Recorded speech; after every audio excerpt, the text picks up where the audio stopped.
Hey guys, Junkyard Titans TCG here, and today we're going to be looking at something which I've been working on for quite a while now. Now, after I sort of made that video about how I sort of wasn't interested in card games anymore, I've been looking around a bit at card games. It's sort of gotten me a bit creative and things like that. So I decided to make a card game which will be eventually purchasable. Obviously, that's not the main reason.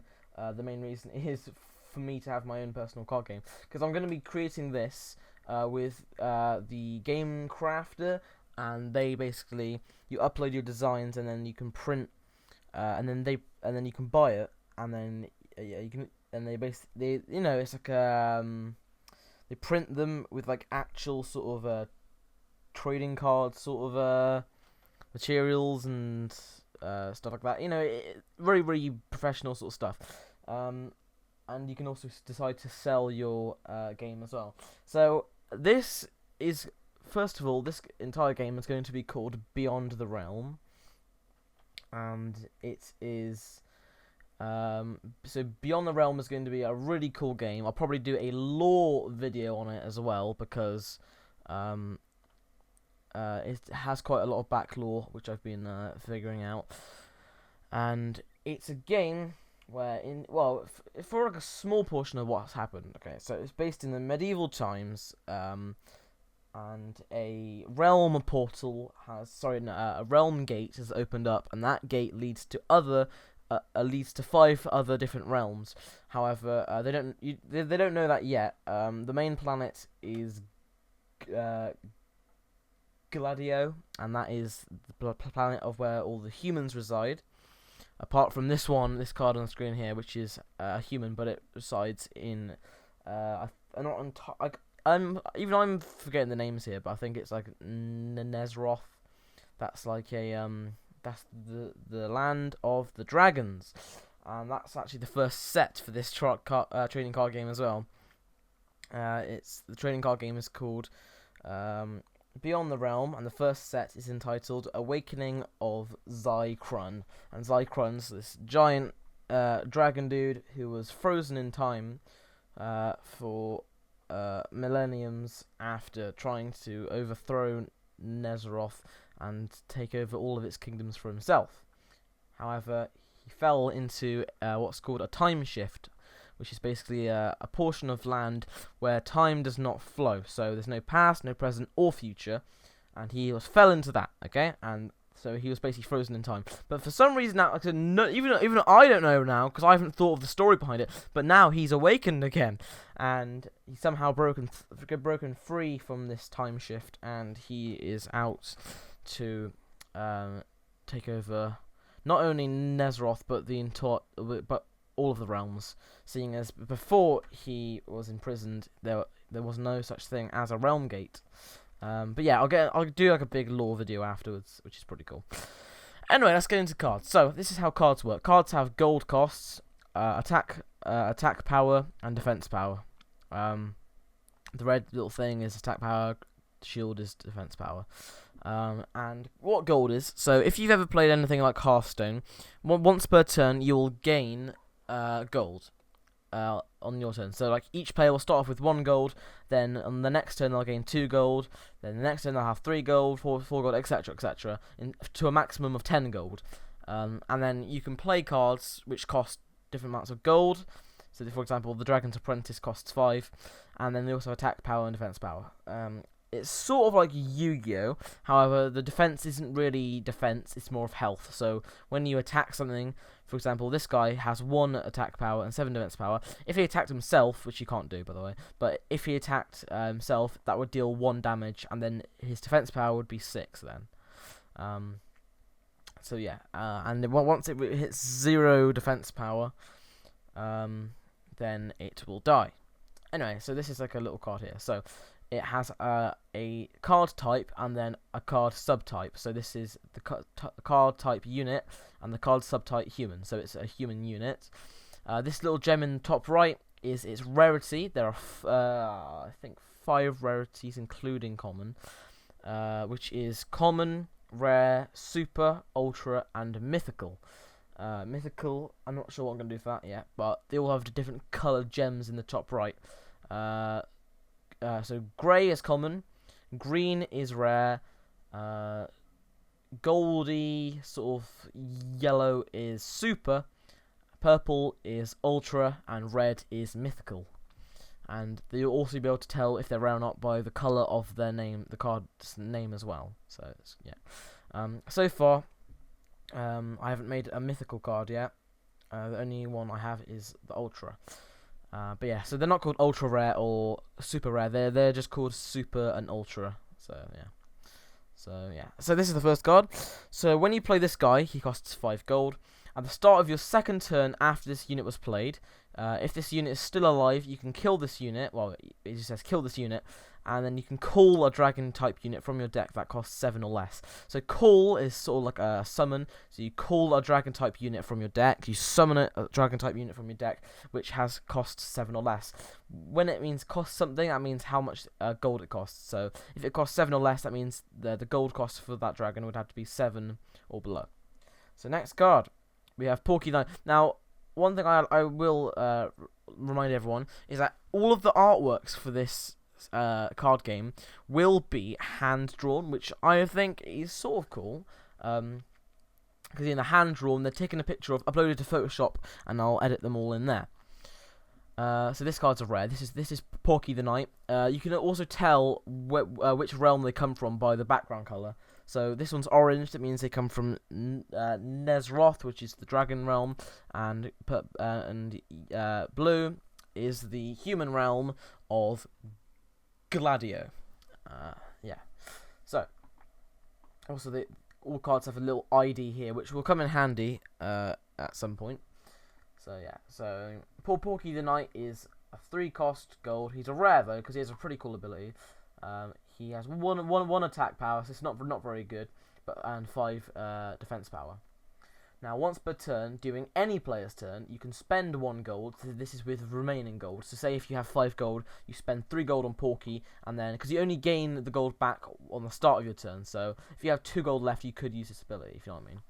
So you have to have the gold to spend it, and you can spend 1 gold to make Porky the Knight invulnerable to physical damage until the rest of the turn. Invulnerable means can't not take any damage from physical damage. Physical damage is damage by other units. So when you attack, that would be a physical damage. So yeah, that's the only time physical damage is applied, is when a unit will attack. That's physical damage. However, magic cards that deal damage usually will deal magic damage, which is a different type of damage. Which this factor wouldn't activate. So yeah. So next we have Rookie, which is actually personally one of my favourites. He's also because of his artwork. He was the first card I actually drew. So he is BTR-001, and this is Rookie. So he costs 2 gold. He's a common. Whenever Rookie declares an attack on an enemy foe, so just an enemy in general, so it could be the enemy player or the enemy units, roll a die. And if the result is 4 or less, Rookie will also deal the damage to you directly. Now, so that even though that's a bad thing, he does have a high amount of stats for his gold cost. So he only costs 2 gold, but he has 3 attack power and 4 defense power, which is actually really high for a 2-cost 2 gold unit. Next, we have the first super and the only super in the first set, which is the Royal Archer. He costs 6 gold. He has a lot of text. I'll read that in a minute. He has 6 attack power and 6 defense power. And he has a pretty cool ability as well. He's quite OP. So, Royal Archer's attacks will also hit targets adjacent to the main target. So, say if there is 3 units in play, and then the Royal Archer attacks the one in the middle, it will also deal that damage to ones to the side of it. However, it will only deal half as much damage. So if it deals 6 damage to the main target, it will deal 3 to the adjacent ones.